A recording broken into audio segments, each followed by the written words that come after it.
Before anyone could react, a massive shadow burst through the waves. The legendary sea predator, the Mosasaurus. The ship rocked violently. A woman on deck was thrown straight into the air. At that exact moment, a Spinosaurus leapt from the water, seizing the perfect chance to strike. Inside the cabin, a little girl lost her balance and slid toward the edge of the deck. Tom lunged, grabbing her hand just in time. She was almost safe when the dinosaur lunged again.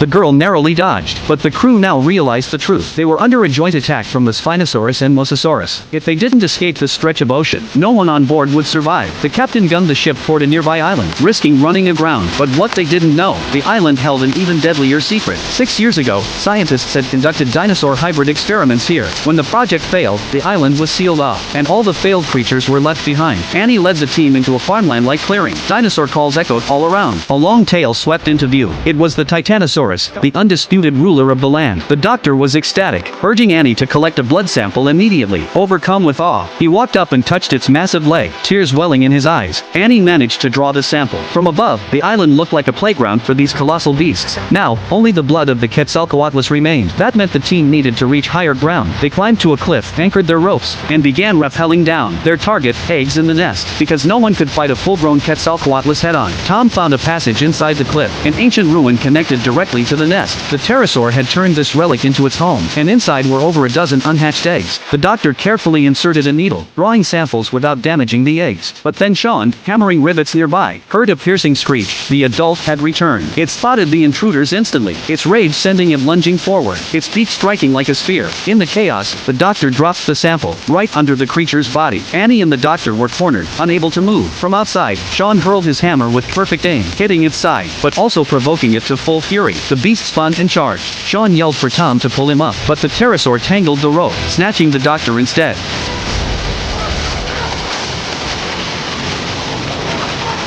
Annie grabbed the other end, saving him from falling off the cliff. Sean wasn't so lucky. The Quetzalcoatlus swooped down, clamped its jaws around him, and with one gulp, swallowed him whole. Then, it turned its sights on Tom.